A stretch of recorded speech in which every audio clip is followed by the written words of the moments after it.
Hi friends, hi, hello, how are you today? Hopefully today finds you well. Today we're doing the next episode of my palette Roulette series, which is just basically reviewing a palette that I have in my collection that you probably also, maybe, potentially have in your collection. Not necessarily the next new thing, but we always want to get use out of the products that we have in our collection, right? This is my way of trying to just get through every single palette in my collection. I think this is episode like 130 something. So I've reviewed quite a few palettes here on my channel, and I hope that you're in for it. If you are, please keep watching. For those of you new here, hi, my name is Donna. So happy that you found me today. I am a lover of all things high-end beauty and self-care, and a lady of a certain age who is told, you can't do that, you can't wear that, you are far too old. And I am here to tell you, I am going to be your perfect partner in crime. I am the one that you can lock arms with, that you know is going to say, you do you boo, because we all need to be out here doing what soothes our soul. And who cares what that person down the road is telling us we can and cannot do? We need to do what makes us happy. So with that said, I do hope that you will love this video. I hope that you'll like my channel. I think that you'll find that I'm kind of a kick in the pants, and that you are going to want to hit that subscribe button before you leave today. But with that being said, let's go ahead and roll into the palette that we are reviewing today. Today's palette is this one here. This is the Huda Beauty Mercury Retrograde palette, and this is what the palette looks like. So you guys can see it is in pure Huda fashion, a palette that does have Huda Katan on the front of it, and this is what it looks like inside. Beautiful color story. This does come in at 4.9 stars on the Huda website with 551 reviews. It comes in at 4.4 stars on the Sephora website with just over 600 reviews, or almost 700 reviews actually. And the Google transition there, the Google star rating is 4.6 stars, and there are over 22,000 reviews on this palette. So says Google. It is $67 for 0.59 ounces of product, and this equates to 0.033 ounces per pan. What I have to say about that, I will get into in a second. This is inspired by the teals and purples and all of the beautiful pink colors that come in Crystal AB, which is a Swarovski crystal that Huda has been just obsessed with for a very, very long time. They made it around the same time as we were in Mercury retrograde, and the funny story behind it is that it was a palette that they were working on that they could not get right, that they could not figure out how to get the formulas in the exact way that Huda wanted them to be. And one of the people that was talking to her about the formulations of the palette came and said, like, I really wish we could get these formulations right so that we could get this palette out. It's like Mercury is in retrograde. And sure enough, that's what it was. And that is what Huda went with for the name. I think that it's a beautiful name. I love the palette. It is a gorgeous palette. It is a gorgeous color story. It has a wonderful mirror here. It is luxe. It feels really heavy. I do think that $67 is just a tad bit too much. I think Huda is all up in her feels about her brand, her eyeballs on the palette, and the worth of it. I don't think that this is a $67 palette. I am really super happy that I didn't pay $67 for it, because y'all know me. I'm going to get everything on sale if I damn well can. And I did get this, I believe it was half off or something around that $27 mark at Sephora during a sale. I really thought it was like being discontinued or something, because that's how good of a sale I got it on. There are 18 shades in here, 4 textures. There's matte, sheer, multi-tone toppers. There is cream and metallics, which very much remind me of the metallics in the New Nudes formula, or New Nudes palette. And then there is one glitter in here. I do believe the one glitter is this one. That is the one that I have not touched, because, well, I touched it. I swatched it. I kind of tapped it onto my eyes, but y'all know that I'm not a glitter fan. It is cruelty free. They have a very nice balance of cool tones and warm tones in this palette for sure. And it does have 9 mattes. Did I say that? So it is 9 mattes, 9 shimmers. So not only is it a balance of cool and warm tones, but it is also a balance of mattes to shimmers. And I kind of like that in my palettes. I like them to be 50-50, if not maybe a little more shimmer heavy than the opposite way. I find that I can pair a shimmer with just about any color of matte and make it look good. These do work best with a primer. I would say a drier primer is going to be more of your friend. So whereas in the last palette, with the Natasha Denona palette, I used more of an emollient primer. With this one, I did go ahead and use that emollient primer to begin with, and then started using the ABH eyeshadow primer that I have, because it is a little bit drier of a formula. I think that this palette will work well with a primer potion by Urban Decay or anything like that, that kind of consistency. I don't think the emollient primers are great for this formulation because the color does just tend to stick to the one spot and then it's rougher to try and blend it out. Wear time on this palette is approximately 7 to 8 hours before noticeable fading. I did notice that some of the mattes in this palette did kind of exacerbate the texture on my eyes, maybe were a little bit drier, made my eyes look a little bit older. The ones that I found that the most with were this teal blue shade here and this like lavender shade. I didn't love those. Although I do think that this teal blue will pair really well with the Natasha Denona Zucker Loco palette, which I told you guys I would do a video, a get ready with me video utilizing both of these palettes at the same time. I haven't recorded that yet. I probably will record it tomorrow, but I do think it would pair well with that. I do think that this palette will pair well with that palette in particular, because that palette is going to be everything in my life that this palette wasn't for like color story and whatnot. Like those vibrant pops is what that Circle Loco palette is going to give me. And this is going to have those muted like mattes that Circle Loco didn't have. The mattes were kind of powdery in the pan, but I didn't really notice any kind of fallout on my eyes, not even with the two deeper tones in here. These two darker mattes didn't even have, you know, a substantial amount of fallout to speak of. As a matter of fact, I don't remember them falling out at all, and I do have the berry tone on my eye look today. I don't remember having to pull any kind of fallout from the matte shadows off of my face. However, the shimmers are fallout central. You're going to consistently see some kind of glitter fallout all over you. It's most present right after you put the eye look together, right after you put that shimmer on your eye. There is a ton of glitter on your face. After that, after you wipe it away, like glitter doesn't go away entirely, right? But after you wipe it away, it is less present on your cheeks, but you can see that it falls out throughout the day all over your cheeks. I don't particularly love that, but it wasn't necessarily a deal breaker for me either. But if it is something that is a deal breaker for you, note that this probably is not the palette for you. Most of these shadows had really opaque performance from the very get. If they weren't opaque upon first application, it didn't take much to build them to the opacity that you want in an eye look. The darker shades did do quite well. I think I did pack this berry tone on my eye. Like this is probably 2 coats of the berry tone on my eye to get the opacity that I wanted from it, but I would put 2 coats on my eye anyways, and I was doing a halo eye, so I was going to have to go back in and put the color back into my eye look in the first place. So it wasn't a deal breaker for me either that they didn't maybe have the pure opacity that I wanted them to have from the very beginning. The shimmers applied best with a finger. You know how I feel about applying them with my finger, but I really did not feel like you got the look of the shimmer that you wanted by utilizing a brush. A more dense brush is going to help, of course, always, and probably wet is going to help then some more. Glitter glue is going to help then some more, but I really feel like if you want it to be stark in your eye look, if you want that shimmer to really pop in your eye look, you're going to have to use your finger. I don't love using my finger. I don't like the texture of makeup on my hands. So there's that.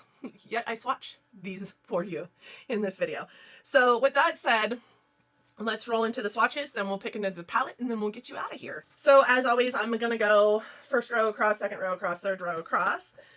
And I'm going to try and get all of the swatches on my 2 hands so that you can see them. This is the first 5 shades in the palette. The first shade we have is this one here. This is called Cosmic. It's a cool tone pink shimmer and it's beautiful. It is in my eye look today. It kind of has this like blue shiftiness to it, almost duochrome-y. I loved this shadow. It was one of my favorites in the palette, and it's very creamy and feels really good on an eye look.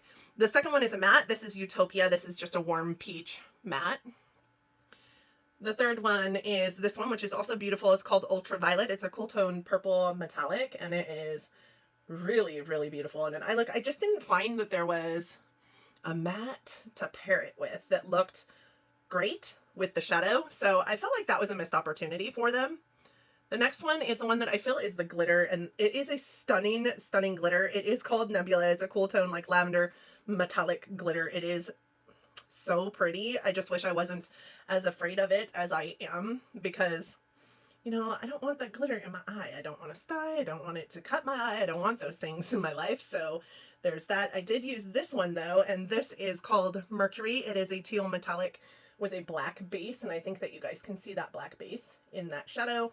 And then the last one in that row is, actually I'm going to put it up front here, is that teal, and this is called Haze. This is a cool tone aqua matte. The first 5 in the second row. The first one we have is this one here, and it is called Off Balance. It is a warm tone pink matte. Then we have this one, which is a beautiful, like one of those creamy shimmers that reminds me a lot of the new Nude palette. And this one is called Galaxy. It's a warm pink metallic. It looks very like champagne-y in the pan, but it definitely comes off as pink in your eye look.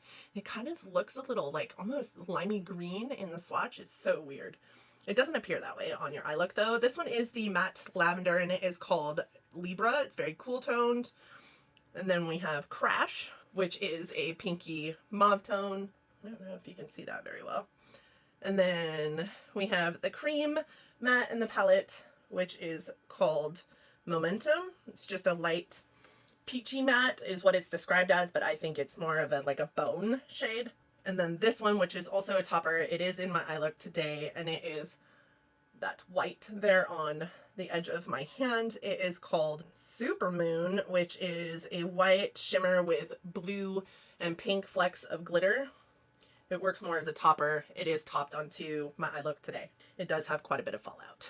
All right, these are the first 5 in the next row, the last row.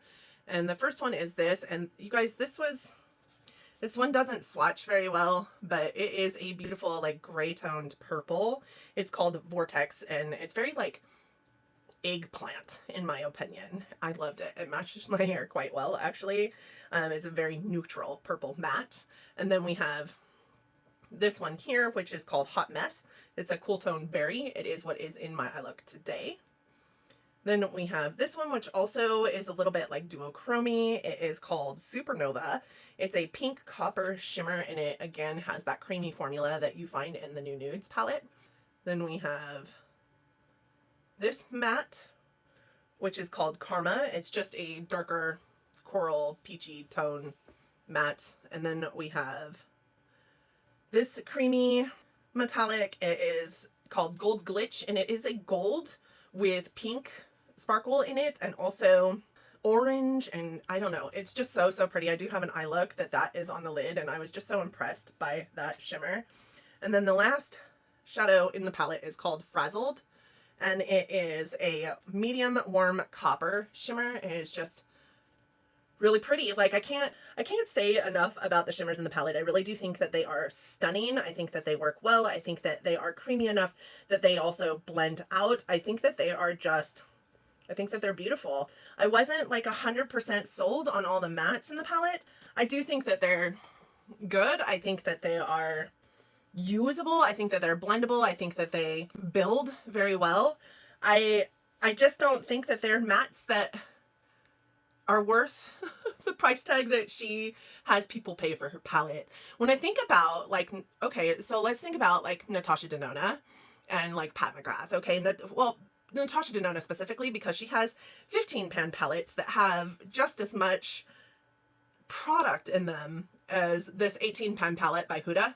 Much better formula. The mattes blend so easy. They swatch so nicely. They're pigmented. She has really great shimmers, almost better shimmers. I don't experience the, I don't experience the fallout that I do with Natasha Denona's mattes with these mattes, but I don't experience the fallout with the shimmers of Natasha Denona that I experience with these shimmers. And I like Natasha Denona's formula better. I guess it's like all up for like interpretation, right? If you love Huda's formula better than Natasha Denona's, then this $67 isn't going to be any skin off of your back. However, I think that for Natasha Denona to charge $65 for one of her midi palettes that is roughly the same amount of product as this is and costs $2 less, I think that, and she's luxury, I think that it is crazy to pay $67 for a Huda Beauty palette of the same amount of product. I think that that's ridiculous. I will never pay full price for a Huda Beauty palette simply because I like Huda's formula. I don't like it enough to say it's worth $67 in my opinion. Natasha Denona is. I think that this palette is stunning. I think that it's beautiful. I think it'll partner well with a lot that goes on in my collection. I think that these mattes, however, I have seen over and over. I can say specifically that these mattes are in the new Nude palette, I think, except for maybe that lavender and of course this teal color, but those two were my least favorite in the palette. So I like this palette, I do. I think that I couldn't do, well, I could because I did for a while, but I love the shimmers in this palette. I'm happy to have this palette for the shimmers. I'm happy to have this palette for the beautiful packaging. I don't know that it is my favorite palette on the planet, but it is a really good palette. Would I suggest or recommend it? I would say it's pretty. If this is your color story, sure. If you don't already have Natasha Denona's New Nude, and this isn't, you know, your color story, no, I don't think that it's a palette that I don't think it's a palette I would recommend, honestly, and that pains me to say, but I do like it in my collection. It wouldn't be my go-to recommendation palette when it comes to this color story, honestly. I think, this is going to be bad, I think BH Cosmetics, take the shimmers away, I think BH Cosmetics has better mattes than Huda. There, I said it. I said it. Alright, so with that said, I'm going to go pick a new palette, and I will be right back. Can you guys see all the glitter? I think you can. I definitely can. Alright guys, the palette that I've chosen to work on for the next week is this one. This is The Queen Lies in All of Us, the Queen palette by Eloise. This is a palette my mom gave me. It's one that she received in her BoxyCharm. I've never heard of this brand, but this looks fun. Of course it is, you know, Pride Month. It's the month of all the color, and I thought, let's get another like colorful palette in here. And the good news is that if this palette stinks, then I still have the Huda Beauty and the Circle Loco in my Shop My Stash, so I can always use that. I can always use my singles, whatnot. I've never heard of this brand. I also know that, like I said, it did come in a BoxyCharm, so if you guys have this palette, I would be interested to hear your thoughts on this palette, because I'm almost scared, because I've never tried it before, but we will see. This is maybe not the, you know, anticipated thought process of how I would feel about the Mercury Retrograde palette. And the thing is that I really do like the palettes. I really do. But I think that I like the palettes because of the shimmers. The mattes just did not wow me. I thought that they were just, meh, like ho-hum, subpar to my, you know, beloved Natasha Denona formula. And when I think about that palette and what it costs the average person who doesn't really maybe pick it up on a sale, or doesn't know to wait to pick it up on a sale, doesn't think that sales happen in the makeup world, I think of somebody paying $67 for that palette, and I'm like, oh my god, I would be so heartbroken if this is the palette that I chose to save up for, and this is what I got. The mattes just weren't awesome. The shimmers were beautiful. I'm really excited that there was only one glitter in that palette, because I have other Huda palettes that have glitter in them, but the fact that the shimmers have so much glitter packed in them that I had to go wash my hands before I could come back in here and show you the palette that I had chosen for the week, because there was just so much glitter on them, is disturbing. It's disturbing how much glitter falls out on your face. I do like the shimmers, don't get me wrong. With that said, I hope that you guys liked this video. I hope that if you did, you consider subscribing before you go. I also hope that you give it a big thumbs up. Lets YouTube know that it's a video worth watching. Like it, comment, share it with your friends. Yeah, do all the great things. And with that said, y'all, that's all I got for you, cookies. I hope that you guys are having an awesome day. I hope that 2021 is treating you kindly. I hope that you and yours are safe and well out there, and that everybody is out there loving each other, but loving each other from afar. And until next time, bye friends.